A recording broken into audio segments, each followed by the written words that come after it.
In today's video, I'm going to teach you how to use shared channels in Microsoft Teams for seamless cross-organization collaboration. Shared channels in Microsoft Teams let you work with people from other teams in your organization, and even with external partners, without switching tenants or adding them to the parent team.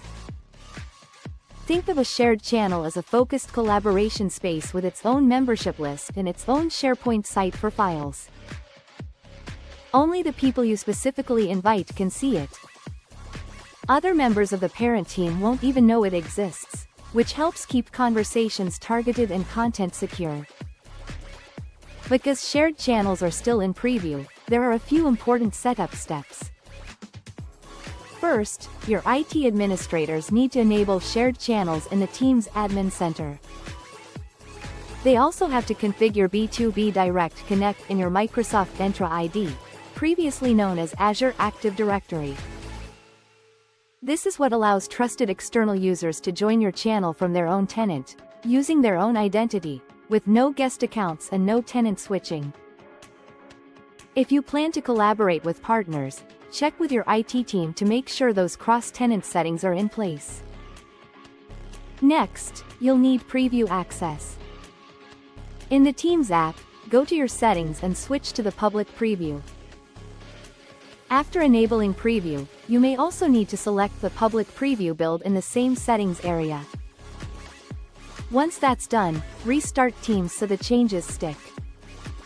Now you're ready to create and share.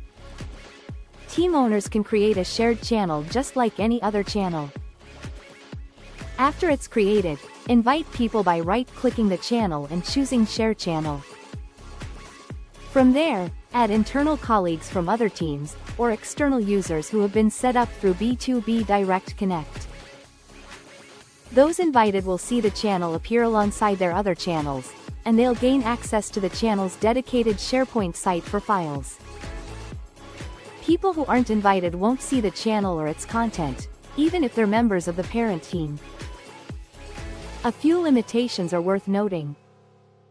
Shared channels don't support moderation, breakout rooms, copy link, planner, bots, connectors, messaging extensions, tags, or analytics. You also can't add traditional guests. External users must come through B2B Direct Connect.